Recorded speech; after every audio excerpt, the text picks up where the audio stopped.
Today, as promised, I said that I was going to do a review of the show Everything Sucks on Netflix. It came out in 2018. And as I've mentioned in like previous episodes, my initial intention was to have this show be like reviews, or at least have the majority of the episodes of this show be like reviews or commentary on like queer shows in general, queer coming of age shows in particular.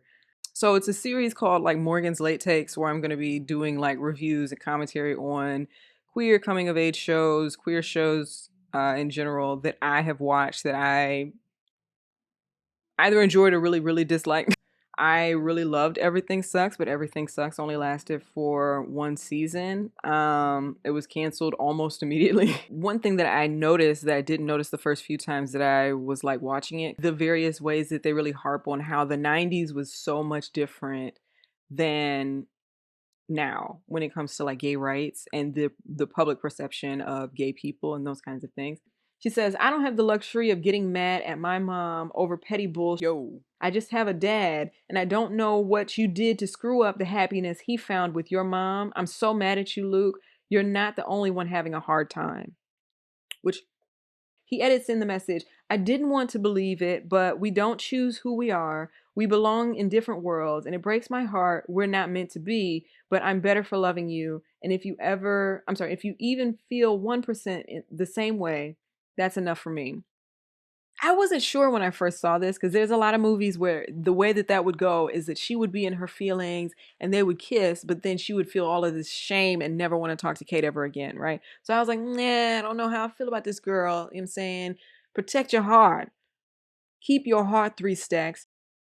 I mean, we can, like, this is all the stuff that people miss because they didn't make it past the first episode.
spilled it. It's a drop.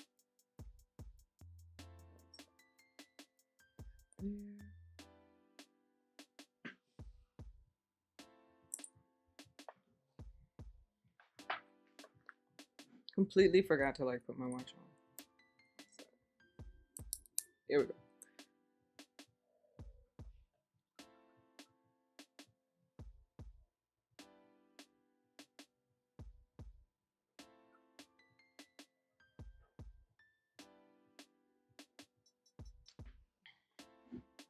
All right.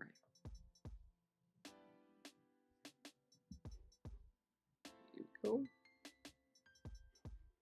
What's good, y'all? My name is Morgan Clement. I'm an artist and designer based in Los Angeles, California. I have a clothing line called Matin in Morgan. Still working on it. And this is Good Morning Morgan.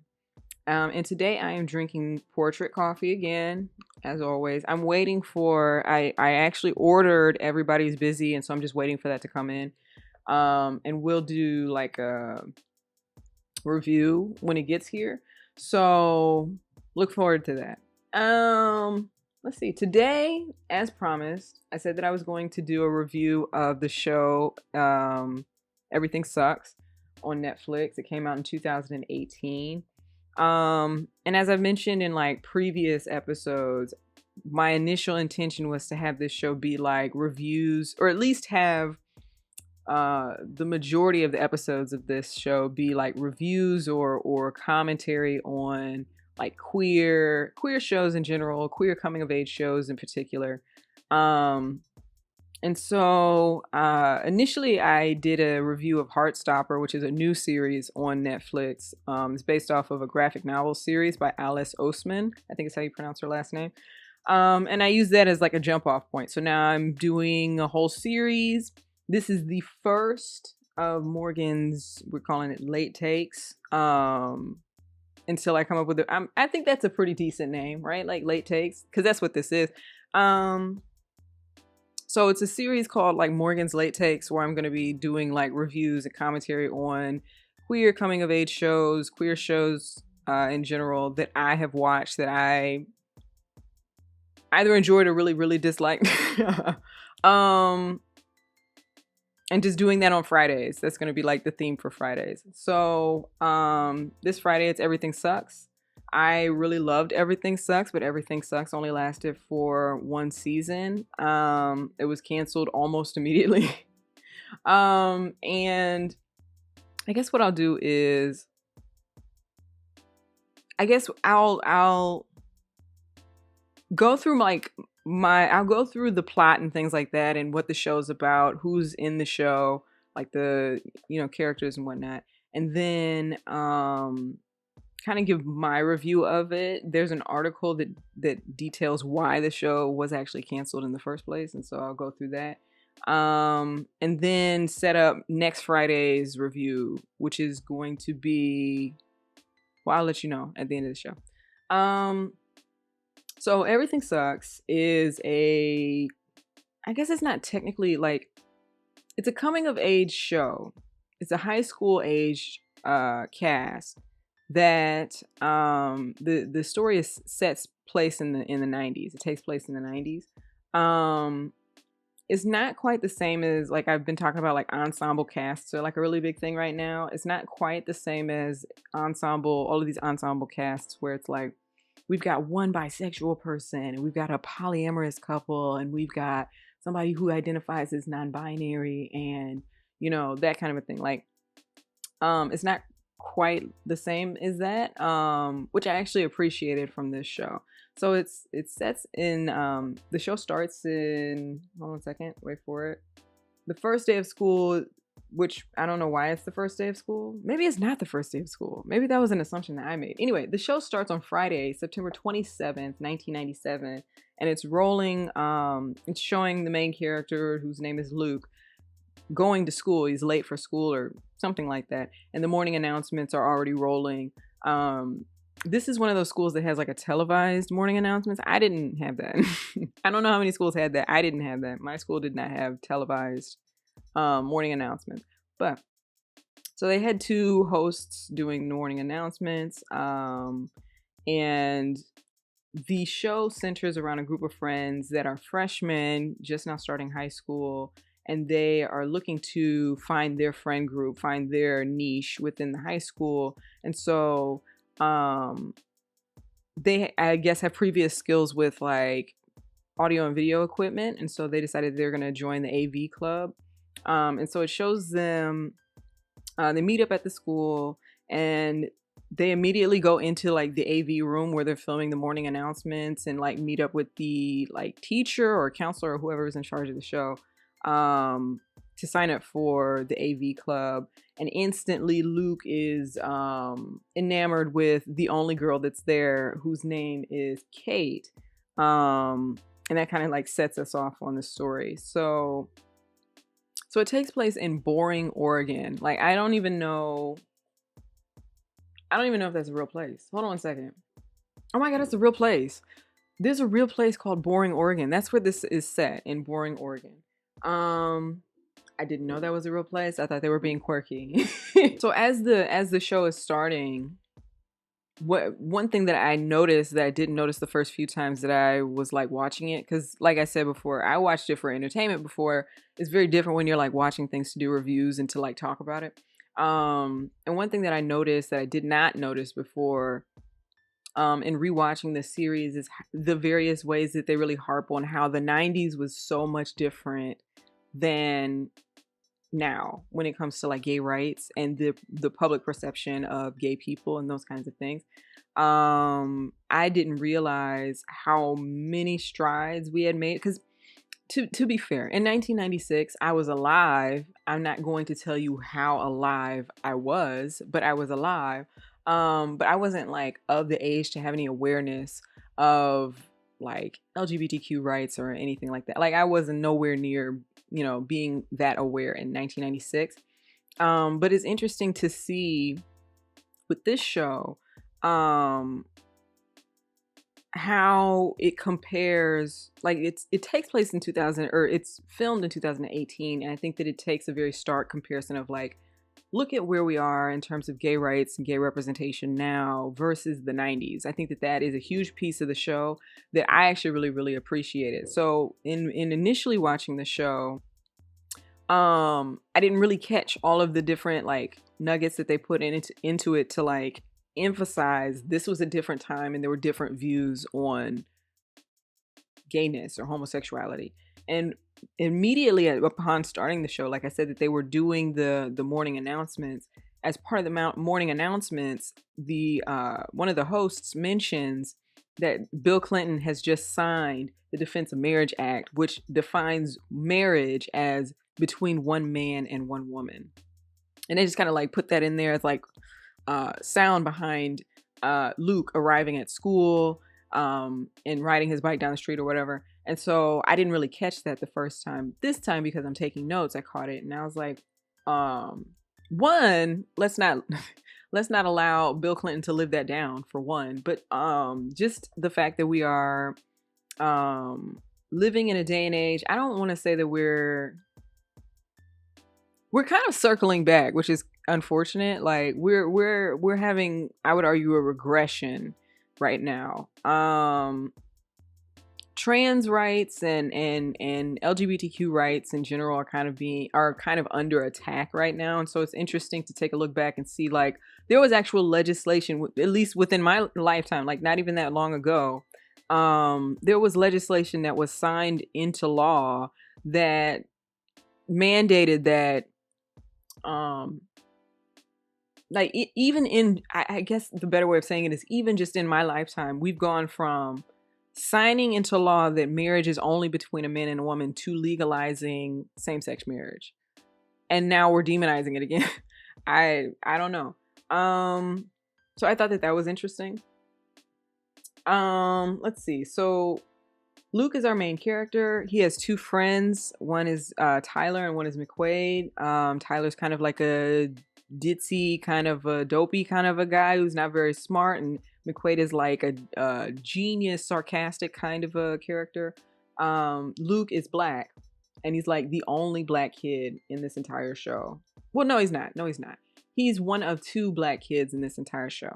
Now, Luke is played by, hold on one second, wait for it. Luke is played by Jahi Diallo Winston, who I actually really love. He's a very talented actor. He shows out in this show. And I don't even know if this is definitely not the first time that I've seen him in a role, but I think that this is like a role that like really made me aware of the fact that he's like a very talented actor. So Luke, Tyler, and McQuaid arrive at school on their first day. Their immediate concern is finding their friend group, but also finding girls because they're like interested in dating girls or whatever. And so they decide to join the AV club because they've already got, like I said, audio video experience or whatever. And they're assured that there's not going to be any girls in this club. They go in, they find out that there is a girl in this club. Her name is Kate. There's multiple girls in this club. There's Kate and there's Leslie. Leslie is kind of like an ancillary character that they don't pay attention to, but Kate is the daughter of the principal. Luke develops a crush on Kate. And that's kind of like the conflict in this show, is that Kate is a character who's coming to terms with her sexuality. She's gay, she's a lesbian. And Luke is enamored with her, but not so much with her, but kind of like with the concept of her, the thought of her or whatever. And so that's kind of how it moves along, is this conflict between Luke really liking this girl who can't possibly like him back. Kate coming to terms with her sexuality. Luke is he's an only child raised by a single mother. His father left the family when he was young and left behind all of these videotapes. So that's where he got his audio video experience from.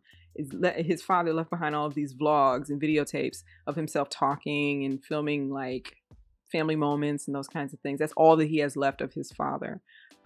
Kate is an only child who's being raised by a single father. Her father, like I said, is the principal of the school, and Kate's mother committed suicide when she was 5, I think is what the story is. I wrote down my likes and dislikes from my initial response. So my dislikes were that there are a lot of TV shows that set themselves, like, there's this weird thing with Gen Z.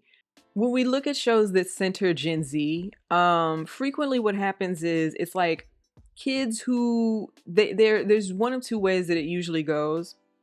Either they completely ignore the fact that social media and cell phones exist for whatever reason, like that's not like an integral part of Gen Z's existence, or they go the route of making it, I would argue, too heavily, like it's too much of a part of the show that it's difficult to follow because it's like constantly looking at phone screens. And so there are some times where they do away with that altogether and put Gen Z actors into like a period piece almost. Typically what they do is they put the kids technically within like the 21st century, but they're still giving off like sometimes a 1990s aesthetic. Sometimes it even goes all the way back to like the 80s or the 70s that I've noticed. Whereas like they're driving 1970s cars, or all of the decor inside of their house is giving 1980s, 1970s, that kind of a thing. Or all of their clothing is giving, the 1990s. Now I understand that fashion is cyclical a lot of times, and so I wouldn't be surprised if that's just where they are fashion-wise these days. But I always find it kind of strange that all of these Gen Z shows are like heavily focused on bygone eras like that, and completely it's weird to me that there are so many that ignore like present day. I think that a lot of writers and directors have a hard time creating stories around the reality of social media and smartphones and things like that. And so a lot of them just don't even try. I've noticed that with Euphoria too. Euphoria, for whatever reason, gives this like vintage vibe, even though these are supposed to be like teenagers in present day. So I'm initially for this show, I was like, yeah, we get a lot of shows that are like this, where it's like Gen Z, but like in the 90s. So initially I had a problem with that, but I ended up really liking the way that they approached the 90s. Because like I said, it shows specifically because one of the main characters is coming to terms with her sexuality, it really shows the stark difference between the attitudes that people have around gayness and being a lesbian these days versus how it was looked at in the 90s. It kind of it kind of recalls a lot of how things used to be that maybe we don't necessarily remember all the time. Let's see. I did not like Kate's father. He was too corny, and it took a really, really long time to like him as a character. So I didn't like him. Luke's father being white was hard to believe. So Luke's father, like I said, Luke's father left behind these tapes. The only time that we see his father until the end of the show is through these tapes. So, I don't know. Luke's mother is black. Luke himself is black. There's no discernible features that we can see that he's biracial. Now, not to say that that's not something that happens. There's plenty of people who are biracial that somehow still are born and just look outright white or just outright black or whatever. It's just initially that was just kind of like a difficult hurdle to get over, that his father is a white guy. I don't know, that was weird. And the only other thing that I disliked is that the show was slow to start. A lot of the complaints so like I said, I have an article that details why the show was canceled. And a lot of the reason is because it was slow to start. And admittedly it was. I don't know what it is about this specific kind of a show, which I feel like you got to give it a minute. Like you have to give it time to kind of build up the characters and what they're going through and what their internal motivations are. Those first few episodes are basically just throwaway episodes. It's always, I mean, consistently with this kind of a show, it's always like the last 3 or 4 episodes that they really like lay it on you. Like they're setting you up for a second season. You're heavily invested in the emotional, the emotions that the characters are going through, that kind of a thing. And that's how this show was. So it upsets me that there's so many people that didn't make it. Like they said they didn't even make it past the first like few seconds or few minutes of, I didn't even know that that's how Netflix monitors things, but they were saying that they didn't even make it through the first episode, let alone to watch the rest of the series. So completely missing out on all of the really deep character development that happened or the character studies that took place within this show. Things that I liked about the show. So, like I said, I ended up appreciating the 1990s portrayal just because of how that helps us refocus homophobia and in its past context. I said that I liked that the kids were actually high school age, and I like the fact that there were no sex scenes. So, I don't know. We live in a day and age where people have kind of normalized, like, it's not new to have people who are really, really, I won't say old, but like people who are like in their late 20s, early 30s playing high school students. Like you have no, you can watch high school and coming of age stories and never come across somebody who's actually high school age. And so it's always refreshing to see a show that actually goes out of its way to hire or to showcase actual high schoolers. And the other thing too is the willingness to portray teenagers having sex. I recognize that it's a reality of the situation. Like that's just how high school is. That there are high schoolers that have sex. That's just what they do. They were having sex when I was in high school. So, but that doesn't necessarily mean that we as the viewer we don't necessarily need to see that. And if you are going to show that, then there needs to be a really good reason for showing that, in my opinion. There are a lot of shows that get really cavalier with teenage sex scenes. And a lot of people have a lot of pushback to that, which I think is valid. So I like the fact that this show did not have any. It was really just innocent. For the most part, it was just kissing. That's all that I saw in this show. So, which I think is an appropriate portrayal of this kind of a show. I find that when you take those sex scenes off the table, it allows for there to be a lot more of that kind of I don't know. There's like a timid energy that you have in high school when you have like a crush on somebody and those kinds of things. Like it doesn't have to immediately be just straight to sex, that kind of a thing. In high school, I think that there's a lot you don't have any experience around any of this. You've not It's not like you've dated a ton of people, that you're old and seasoned and those kinds of things. Like all of that like timid energy, that anxious energy, all of that like second guessing who you are and what you want and that kind of stuff, you need to allow space for that. And I think that when shows just jump to doing the sex scenes, they don't usually have that part. So I thought that that was really cute in this show, specifically because it was a portrayal of um, a lesbian main character, right? So we get all of that nuance and all of that, you know what I'm saying, teenage crush, love affair kind of energy for somebody who's not heterosexual. So I think that that's also why I really love the show. It wasn't trying to be everything to everyone all at once. So there's this weird thing to like I've been talking about ensemble casts. So this show, it has an ensemble, right? Like it has a series of characters and they're doing whatever. Um what I notice with ensemble casts nowadays is that they try and check off boxes with their ensemble cast. They're like, okay, so we're gonna have one lesbian, we'll have somebody who's bisexual, we'll have somebody who's polyamorous, we'll have somebody who's somebody who dyes their hair some crazy color, and somebody who has all these piercings or whatever. We'll have somebody who's like, checking off boxes, somebody who I don't know, is asexual, or somebody who's, just checking off boxes. Like all of these people, not to say that they wouldn't be friends in real life. I'm sure that they would be, but it's kind of trying to tackle too much all at once.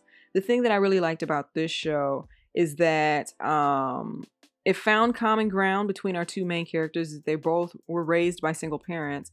And that one character, they didn't really tackle Luke's blackness, which I would have liked to have seen that. Maybe they would have done that in a second season.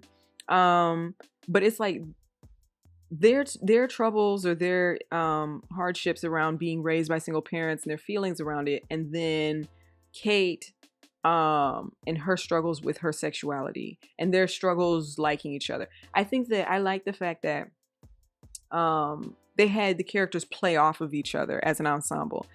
Like I said, kind of with Heartstopper, it was kind of like everybody was like in business for themselves and they weren't necessarily, you know what I'm saying?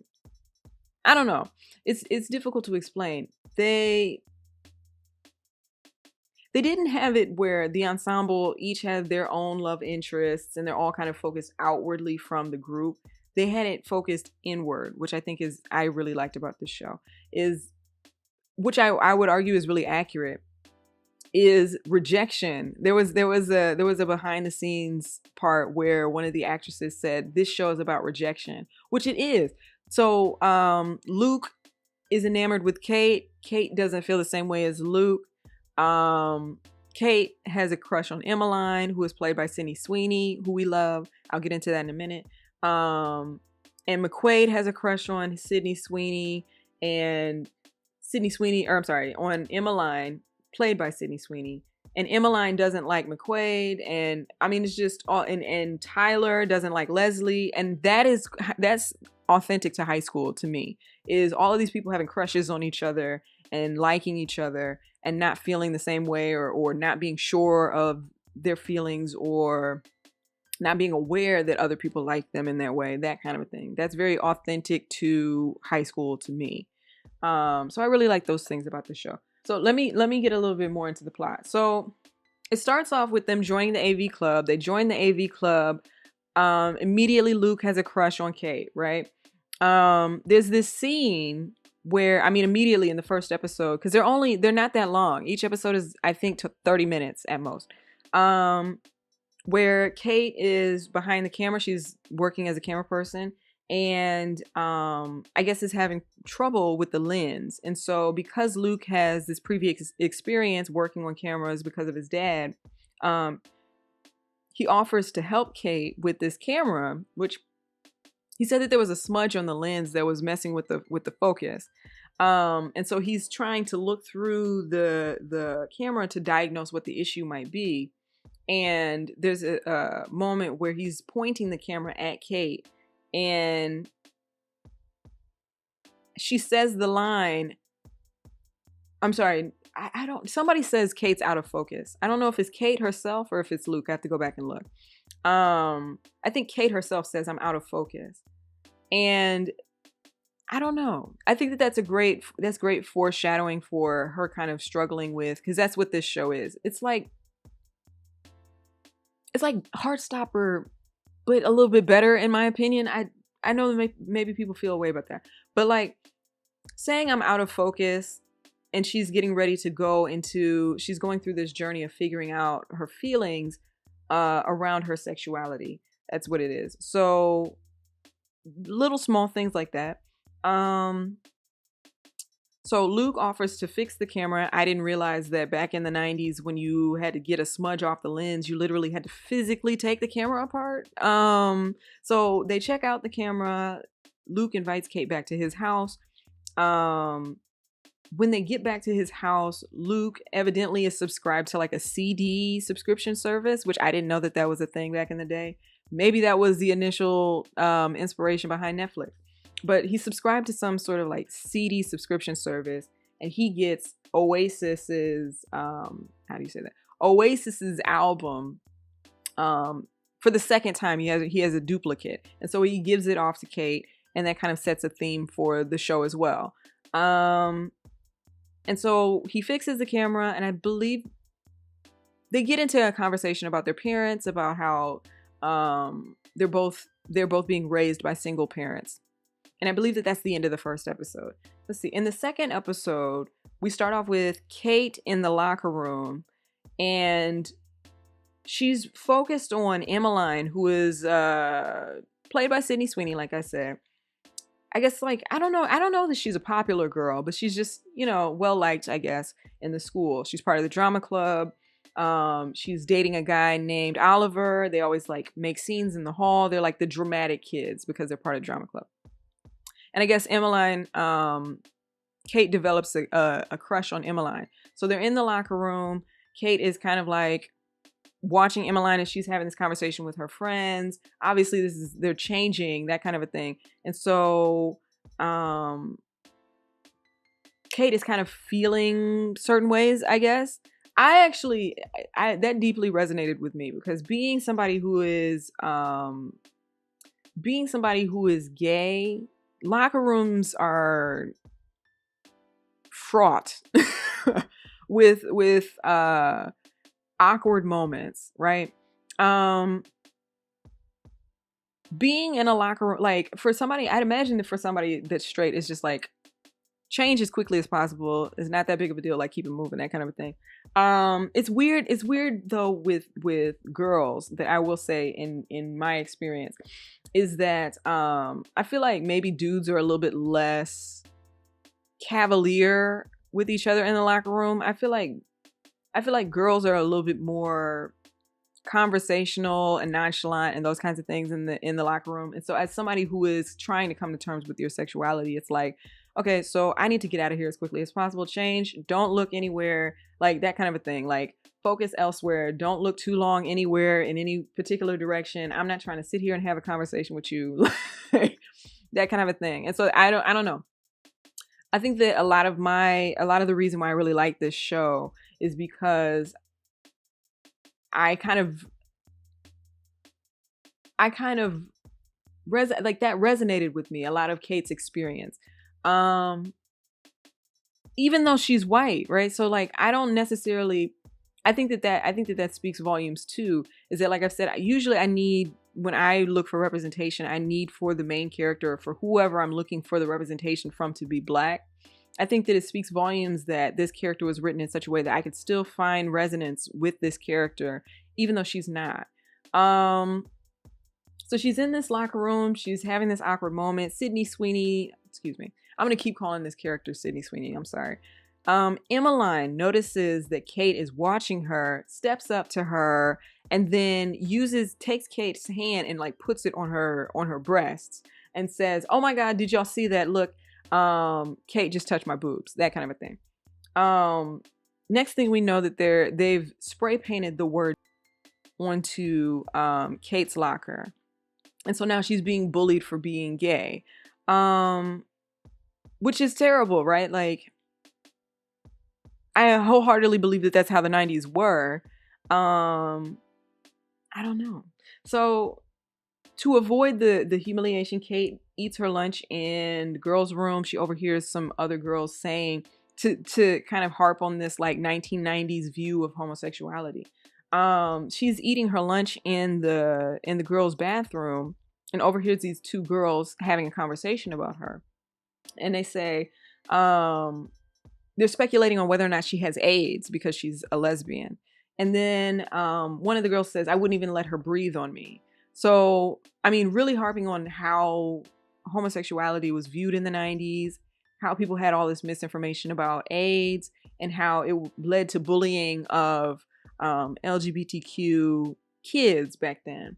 And so Kate ends up sitting in the stairwell by herself, and Luke, who has been working up the courage to ask her out, comes and sits by her. And she mentions she's been listening to this Oasis album that he gave her, and that this one track is really saving her life. The track is Wonderwall, which I think is probably the most popular Oasis song. This is the first time that I've ever heard this song. I know that it's a very popular song. I know that if you were white in the 90s, that there was no way that you didn't know what the song was. But as somebody who was black, I was raised in a black neighborhood by black people, I didn't know that this song existed. So this was my first time coming into contact with this song, and I really, really love that song. It's a really, really 90s song, very 90s, very emotional. I don't even know. Like, I don't know. I just really, really like that song. And so Luke takes note of the fact that this song means something to Kate. Now, one thing that I will say that I love about taking a step back and going back into like the 1990s, 1980s, 1970s is the relationship that people had with music back then was a lot different. Music was something that you shared with somebody, right? Like something that you put thought into, like a curated playlist and that kind of like a physical something that you gave to somebody else. Especially in high school, that was like part of the experience of high school is giving physical objects that contain these very personalized, curated things to other people. By the time I got to high school, that wasn't really a thing anymore. We were already even when I was in high school, we were already at the place of having MP3 players had already been in existence. iPods were already in existence. So like you would have like a playlist maybe online, maybe. People could see what you were listening to on Spotify. But outside of that, you're not physically giving anybody a mixtape or that kind of a thing. So that is one thing that I think is really cute and sentimental about taking everything back into the 90s. So let's see. Leslie, who is the other girl who's in the AV club, hears this rumor that Kate is gay. And so she comes up to Kate I believe during the AV club like meeting at the end of school and asks her, I heard something about you today, something upsetting. Are you a homo? Kate said, no, that's ridiculous. And then Leslie says, of course it is. I mean, ew, gross. Either way, I hope you overcome this. I'll pray for you. Very much like I said, like harping on the attitudes towards homosexuality back in the 90s. I don't recall people actually, you know what? No. I do remember, even when I was in high school, people having the disgust piece. I recall that still being a thing even when I was in high school. Like I don't recall anybody saying ew, but the whole I'll pray for you piece is still very much in existence. So anyway, McQuaid overhears this conversation. He's Luke's friend. McQuaid overhears this conversation. Luke has already gone through the process of he recreated the Wonderwall video that Oasis did, recreated the Wonderwall video in order to ask Kate out on a date. McQuaid overhears this conversation that Leslie and Kate have and then runs to Luke to try and intercept him and say like, hey, don't do this because there's some new information that's available, like she might be gay, that kind of a thing. Luke don't want to hear it. Luke plays his recreation of the Wonderwall video. It's very cheesy and corny, but it was cute in a way.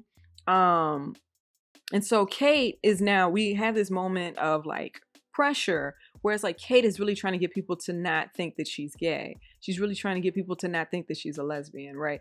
And there's this guy who's offering to take her out on a date. He's done it so publicly that if she says yes, then that'll put all of the rumors to rest, even though she doesn't necessarily have those feelings about Luke.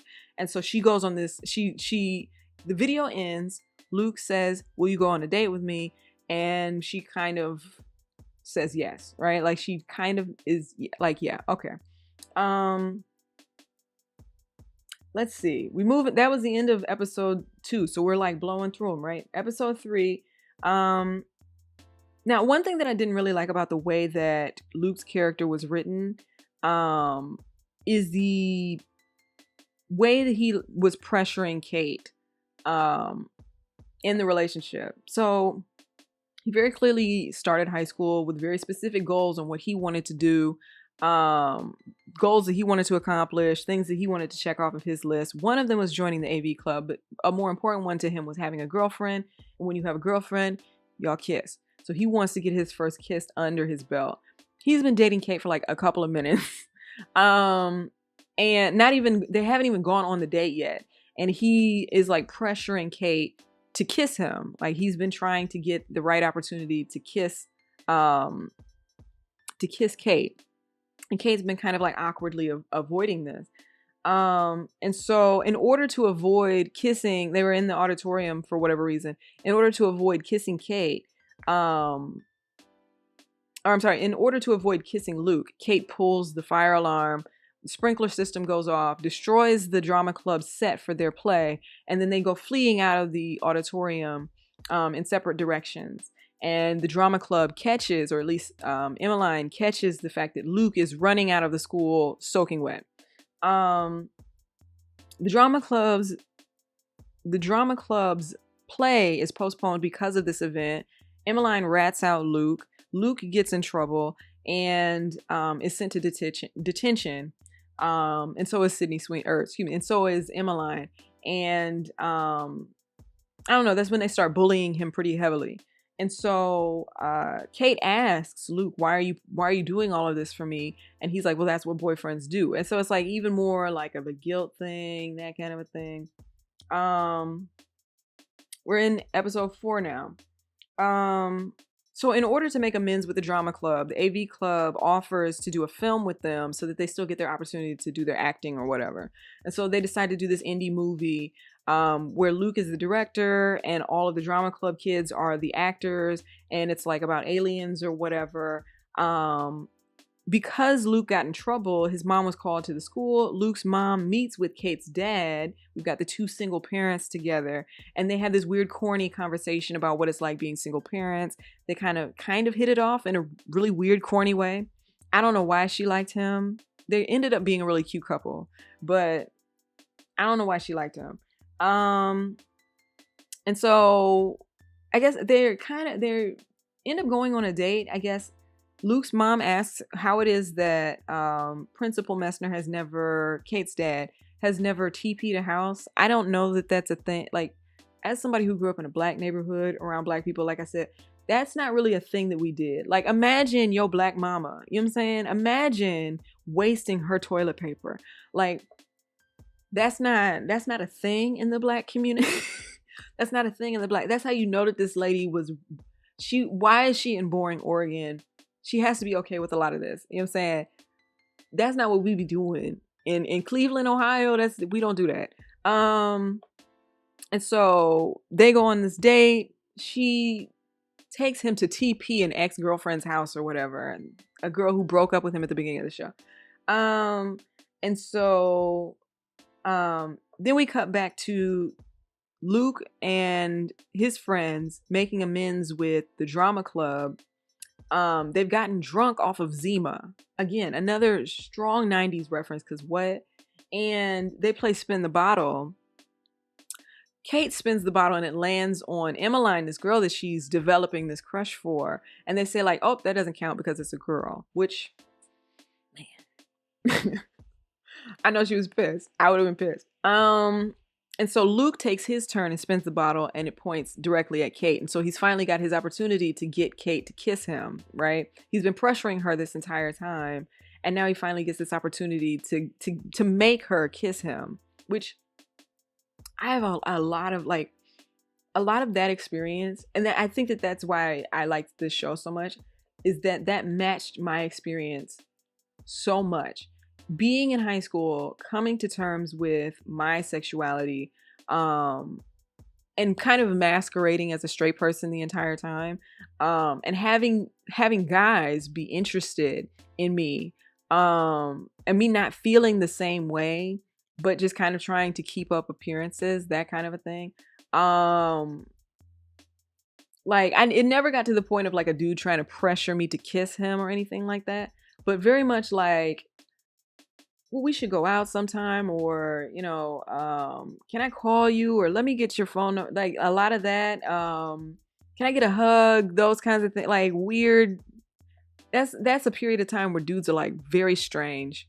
I don't know, something about hormones and that kind of like, that's that period of time where dudes start to think of girls as being like a totally different species or like alien beings or something like that. And so they don't know how to act around girls and they do all this weird, awkward. Listen, that was my experience, was like kind of trying to dodge the dudes while trying to figure out what was going on with me and my feelings and that kind of stuff. So that's why I think I resonated with Kate so much.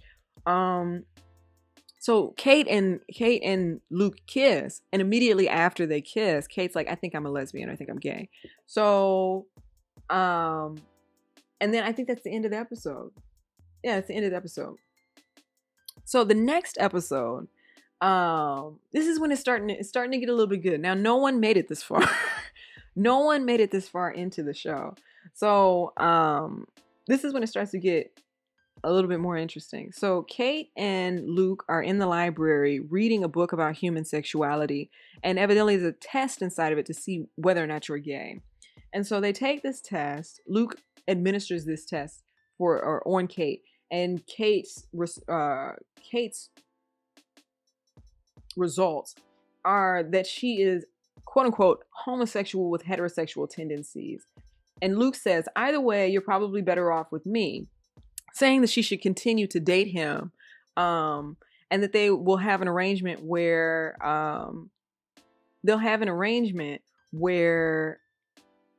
he's going to be, I guess, like her fake boyfriend. They're going to fake date so that they can keep up appearances so that she won't be bullied for being gay.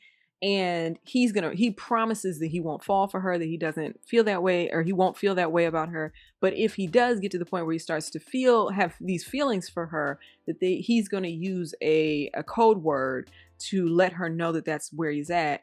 And the code word is banana slug. So, they have their auditions for the movies. They get their cast. They're out shopping for wardrobe for this movie. Kate and Emmeline are together.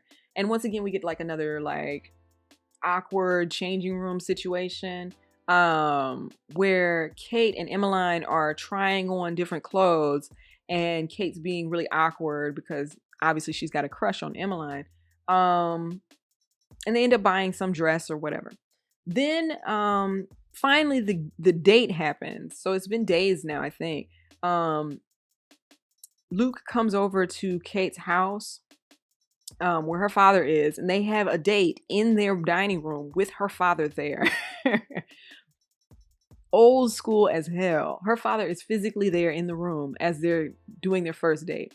And so evidently Kate is a former piano player. They really like pressure her into playing something. And the song that she chooses to play is Rocket Man, which a lot of like expressing this inner turmoil through music kind of a thing.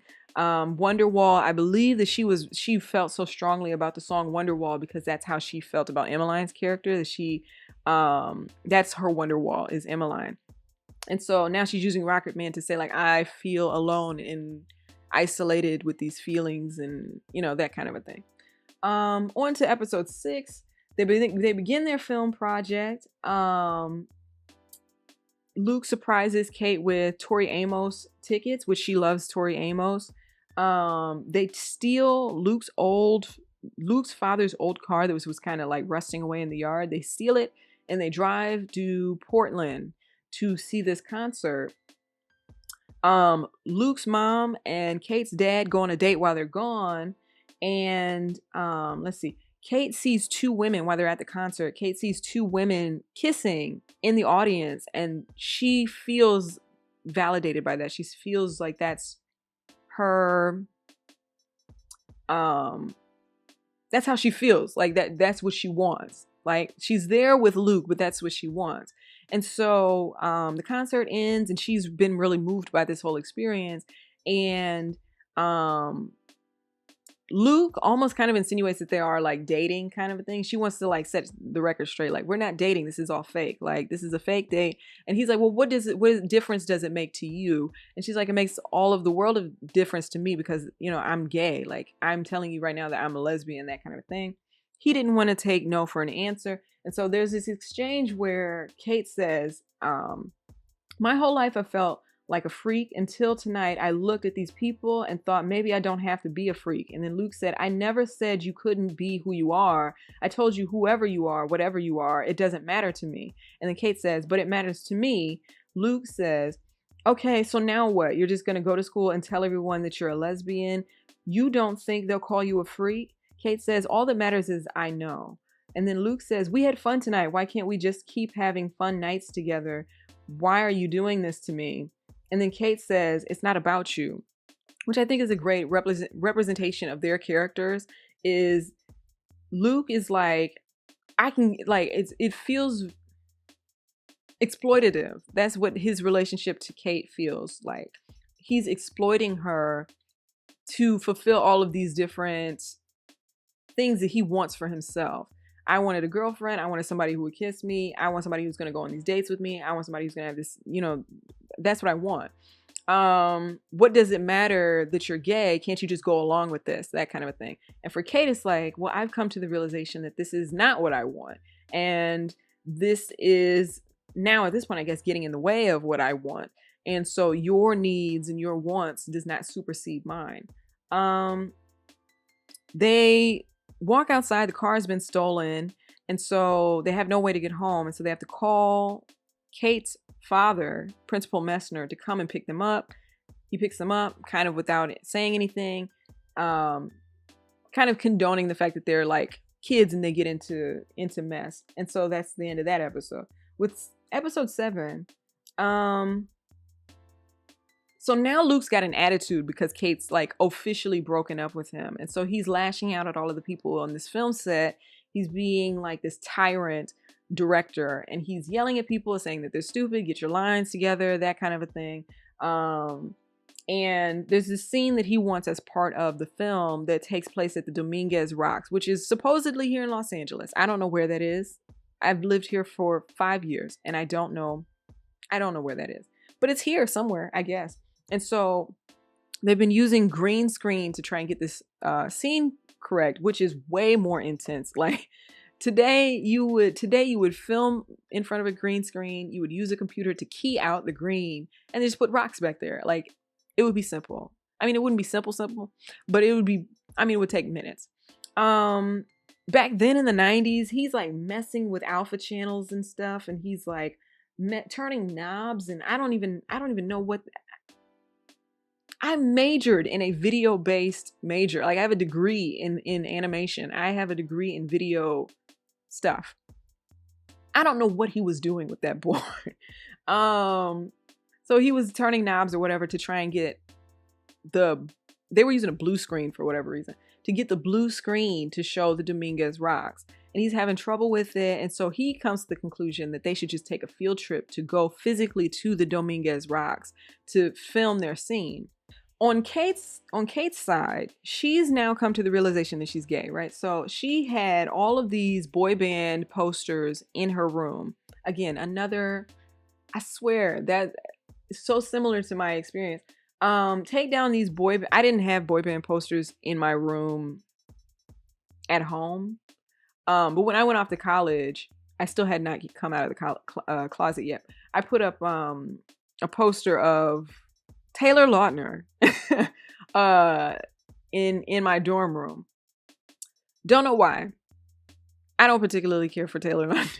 I mean, people had crushes on him back then, but whatever. So she took down all of these boy band posters and put up a lot of these Tori Amos posters. Like, he switched all of the boy posters into girl posters.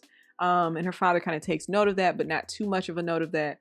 And then he insinuates that he's dating her father. Principal Messner insinuates that he's dating someone. She doesn't know who it is. Nobody knows that Kate's father and Luke's mother are dating now. So Kate takes the opportunity to convince her father to allow them to travel to do a field trip to the Dominguez Rocks in Los Angeles. So they get the opportunity. They actually got permission to do it, so they're actually going to go. Now this is a point that I would like to make, is anytime that you're doing these high school coming of age shows, movies, whatever it is, all of the pops off during the field trip. I don't know why there's always a field trip. There's always a field trip. It's always towards the end of the season, and all right, bro, hits the fan when the field trip happens. It always happens. They always end up at a motel, and hits the fan during their field trip. It always happens in every single show. This show is no different. So they get in the bus, and their main character, played by their friend Oliver, who's part of the drama club, who was dating Emmeline, disappears. He just leaves town. So he writes a note saying that he's leaving town. He's going to New York to follow his dream of being an actor. He hasn't even graduated high school yet. He writes this note, leaves it for his parents.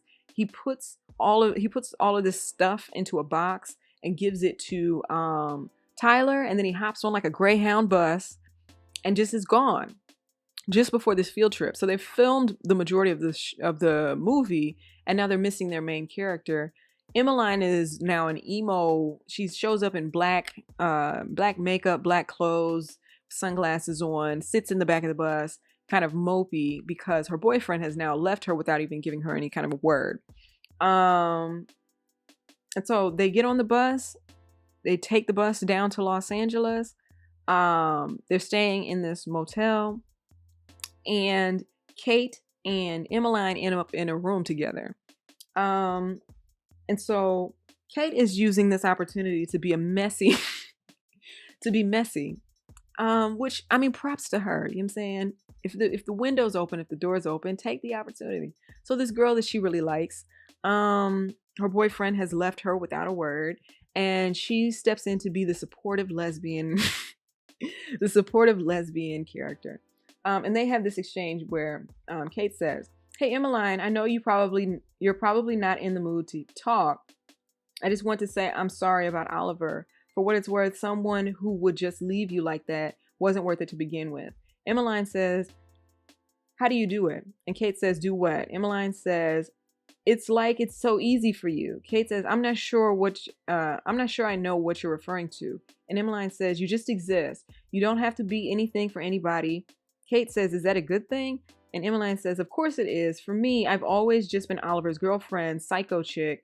Now that he's gone, it's like, what am I even doing? I like the attention, I'm not gonna lie, but I think deep down, I wanted his attention. You know how he told me he was leaving? He didn't. His dad called me and asked if I knew where he was. I was just a prop to him. I'm so pathetic." And Kate says, "No, you're the opposite of pathetic. You're funny, you're confident, you're a way better actor than he ever was." Mess. It's messy. Mess. She's being messy. Kate, then a little bit of time passes. Kate says, "I think you're the most sexy and attractive person I've ever met in my life." And Emmeline says, "You really think so?" And Kate says, "I think you're perfect." So, I wasn't sure when I first saw this because there's a lot of movies where the way that that would go is that she would be in her feelings and they would kiss, but then she would feel all of this shame and never want to talk to Kate ever again, right? So I was like, nah, I don't know how I feel about this girl. You know what I'm saying? Protect your heart. Keep your heart 3 stacks. And so they kiss. They're almost kissing. They're getting ready to kiss. And then Leslie walks in because I guess they're all three in this one room. Leslie walks in and interrupts the kiss, and they don't get the opportunity to kiss, which boo, right? They arrive at the Dominguez Rocks the next day. They film their scene. So Kate figured out where Luke's father was somehow and goes and steals. She tells Luke to come with her. They steal the school bus and she drives Luke to a Blockbuster where she informs him that that's where his father works. And so Luke, who hasn't seen his father since he was probably like 5-6 years old, goes into the Blockbuster and sees his father, kind of peruses the aisles or whatever, and is overhearing his father helping all of these customers. And his father comes up to him and asks if he needs any help and doesn't recognize him. And that hurts Luke's feelings. And so he goes running out of the Blockbuster into the bus and says, drive, we gotta, leave. I don't want to be here anymore, that kind of a thing. And so when they get back to the motel, Kate asks him what happened. And Luke says, what happened is I was right. My dad's an asshole. Thank you for the confirmation. And then she presses him further and he says, you know what? It's kind of amazing. You're not my girlfriend and you're never going to be. And yet you keep finding new ways to break my heart. You want to help? You can start by leaving me alone. Which I just want to say that like Jahi was acting his ass off in this scene. Like you got to see it. If you are at all interested in this show, that is one of his best scenes in this show. And so they drive back to Boring and it's really awkward for everybody, right? Next episode, 9th episode, second to last episode. Luke gets back home to hear loud music playing in his house, and there's a commotion in his mother's bedroom. He goes to see what it is and finds that Principal Messner, Kate's father, is dancing in his underwear in his mother's bedroom. So they've clearly been sleeping together all weekend or whatever it was. And he's already had this huge heartbreak with his father. And so he loses his shame, man, and tells Principal Messner to get out of his house. He kicks him out in his underwear. And so Luke kicks him out. His mother steps in and says, you don't talk to him like that, but also like you should leave so we can have this conversation because it was getting heated. And Luke says to his mother, you lied to me. And she said, I have my reasons. And he said, screw that. You're a liar. What else have you lied to me about? When you're gone for days, are you on an airplane? Did Dad bail on us or did you just drive him out? Just trying to lash out at people. Principal Messner gets back home and Kate's already there. And she's on the couch watching TV. And she's taken note of the fact that he's been a lot happier lately because of whoever this person is that he's been dating. And he's come back and he's very morose and sad. And there's a phone call that comes in. And so he goes and answers the phone. And he comes back in and says, like, I'm going to take this call upstairs. Very 90s. Eavesdropping in the 90s. He says, I'm going to take this call upstairs. Goes upstairs and expects her to hang up the phone downstairs. Instead, she just eavesdrops on their conversation. And it's Luke's mom breaking up with her dad. And so now this guy that's been pretty sad for all these years because her mom committed suicide is now back to that kind of depressive state. So Kate, the next day at school, asks Luke if he was aware that their parents were dating. And Luke emphasizes they were dating, like they're not dating anymore, but doesn't really answer that question. Kate and Emmeline meet up in the stairwell, same stairwell from before. Meet up in the stairwell. See, this is where I really started to like this show because, like I said, with the typically with any kind of show, they would kind of do like a tease kind of a thing where it's like, okay, they almost kissed, but Emmeline awkwardly avoids Kate for the rest of her life or whatever.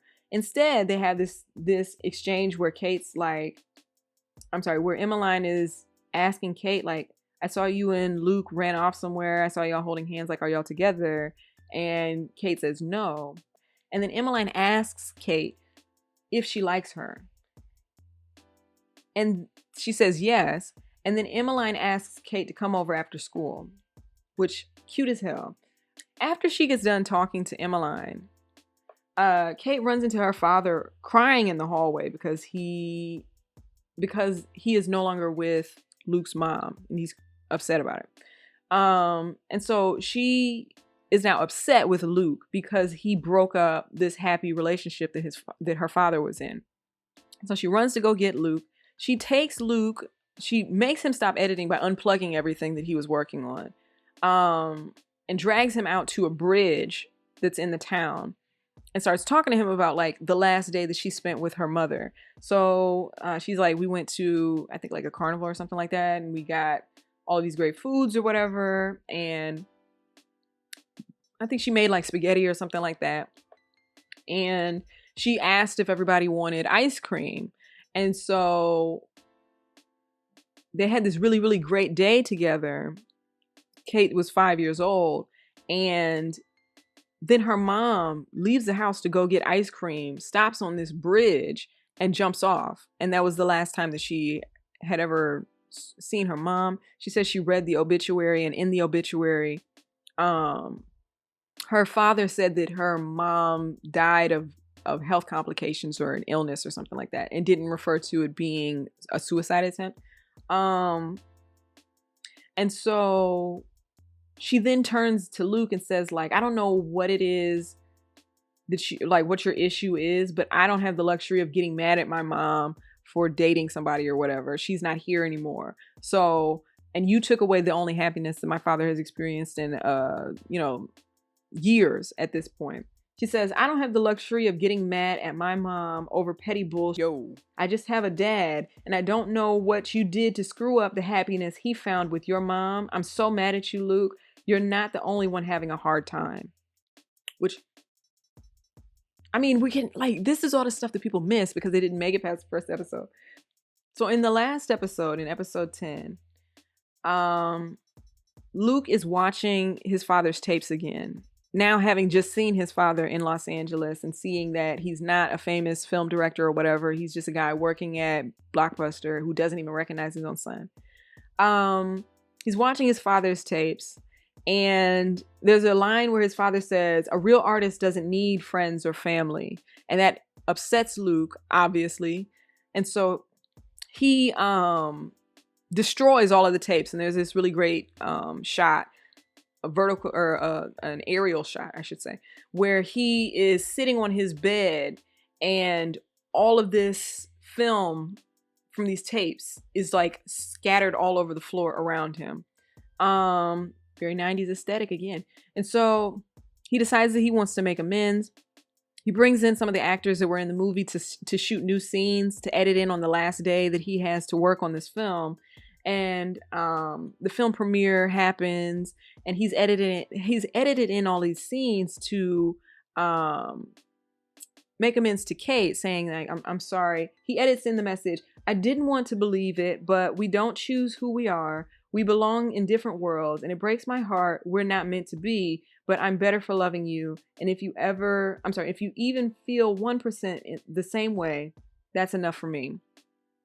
Cute, right? That was his message to Kate. He made sure to sit his mom and Kate's dad together for the film premiere up in the balcony. And so they obviously had a conversation. So this entire time, McQuaid has developed a crush on Emmeline too. He has been trying to figure out a way to ask her out, or he got a suit. He got all spiffied up or whatever, and he's going to take this opportunity to ask Emmeline out.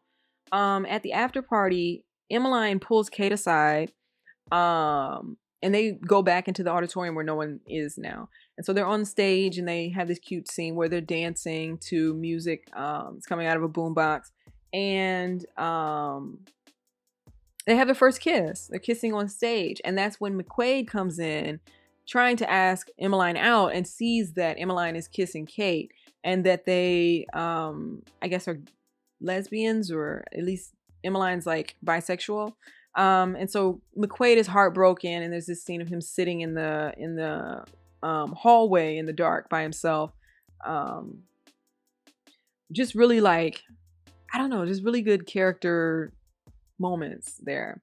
And so Kate comes back. Hold on a second. And so Kate comes back into um the after party, the after film party, and meets up with her dad. He says that she's glowing, and her smile is lighting up the room because she's just kissed this girl that she has a crush on. And everybody's kind of like made amends at this point, right? So like they've officially affirmed their relationship. Kate's father and Luke's mom. Luke and Kate have made amends. Kate is now kind of dating Emmeline. And then they all go back to Luke's house, and it ends with Luke's father showing up and knocking on the door, and that's how the show ends. So we never know what happens with that. So I just real quick want to read the article on why this show was canceled. This is an Insider article entitled "Netflix Explains Why It Canceled Everything Sucks After Less Than 2 months." And it says in bullet points, Netflix canceled Everything Sucks because a lot of people didn't finish the first episode and the series in general. The first episode of the coming of age comedy set in the 90s is only 23 minutes long. This gives us an idea how Netflix determines what shows get cut. At TCA in July, Netflix's VP of Original Content said that she recognized the show's loyal fan base, but didn't see any room for growing that audience with a second season. Netflix decided to cancel Everything Sucks because while people started watching it, many of them didn't finish the first episode. Netflix also recognized the loyal audience the show had, but didn't feel like it would grow along with the second season. In April, Netflix canceled the 90s set coming of age comedy less than 2 months after its debut. Many people were disappointed that the show has been cut, including Beau Willimon, the creator of Netflix's House of Cards, and comedian Lauren Lapkus, who appeared in the early seasons of Orange is the New Black. Everything Sucks tells the story of Kate Messner, a high school sophomore who's coming to terms with her sexuality. She's a lesbian. Her journey showcases how hard it is to be her journey showcases how hard it is to be LGBTQ plus an LGBTQ plus teen, especially 2 decades ago. Although the show's first episode is only 23 minutes long, people turned it off in favor of something else, which was the main reason why Netflix canceled it, and so quickly. According to the Netflix Binge Factory, a feature published by Vulture in June, others who completed the first episode didn't stick around much longer. Deadline reported that at Netflix's TCA, Television Critics Association presentation in July, Original Content VP Cindy Holland said that while she was really passionate about Everything Sucks herself and takes cancellations personally, the show had to be cut because the audience didn't grow.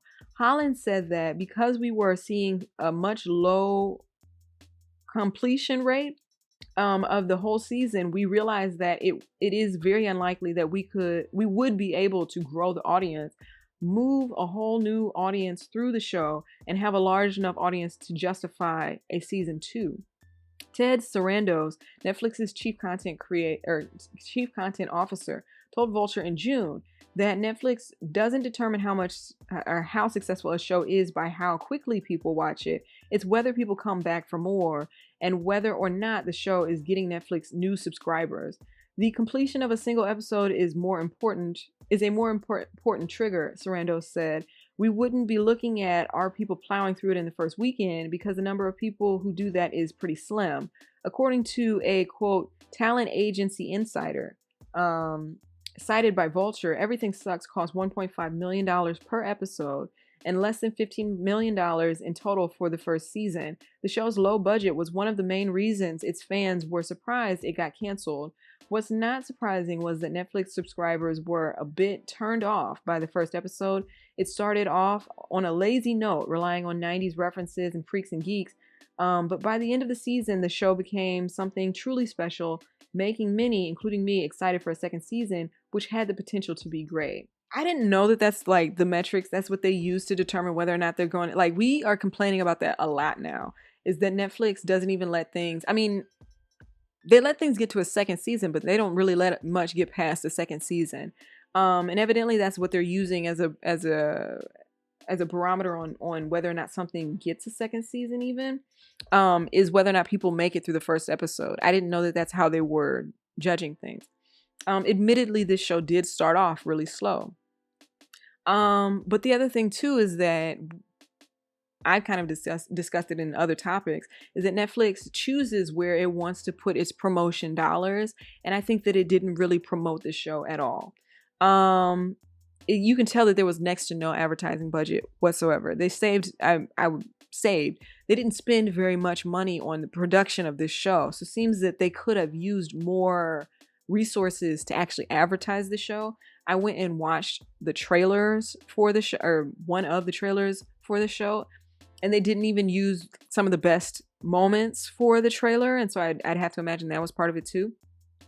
But yeah, I really liked, by the end of the season, I really, really loved this show. And I liked where the characters were going. I wanted to see what happened between Kate and Emmeline. I wanted to see what happened with Luke and his father. I wanted to see, initially I didn't really care for Luke's mom dating Kate's father, but they kind of became like this cute couple in the end. And so, I don't know, they set us up for a really interesting second season. But all of the people who made it to the end of the show are kind of being let down by the fact that nobody made it past the first episode. Which is disheartening. Especially considering that this, like I said, falls into the queer representation category. So, yeah, I just really, really like this show and wanted to do a review of it. I will probably rewatch it a million times until they take it down. But yeah, so I just wanted you guys to see that, or to share with me in that experience, that show. For the next late takes, I was gonna do Euphoria, because I think that this is a great segue, because Sydney Sweeney, this was before Euphoria. This is before she started working on Euphoria. And so for me, this felt like it wasn't quite a continuation of her character necessarily, but it really did, like, when people are saying that they appreciate Sydney Sweeney's like acting chops, I think of this show. This was like setting her up to be in Euphoria. I think that she's clearly always been very talented as an actress. And I don't know, this show felt like a jumping off point to that. So I was going to do Euphoria because that kind of makes sense, because Sydney Sweeney. But here recently there's been news about Rachel Vinberg, who is from the movie Skate Kitchen and from the HBO series Betty. She's come out recently with sexual harassment allegations against a director named Kari Fukunaga, or Kari Fukunaga, maybe. I don't know how to pronounce his first name. And so I thought that might be a little bit more relevant. And so I'm going to do Betty next week.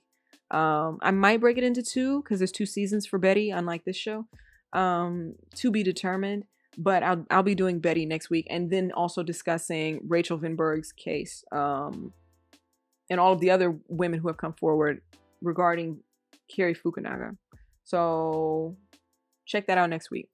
If you've made it this far through this really, really long rambling episode, I really appreciate it. Let me know what you think I should review next. If you liked Everything Sucks, please, I don't want to, I know that there's only 5 of us, but if you really liked Everything Sucks, let me know in the comments.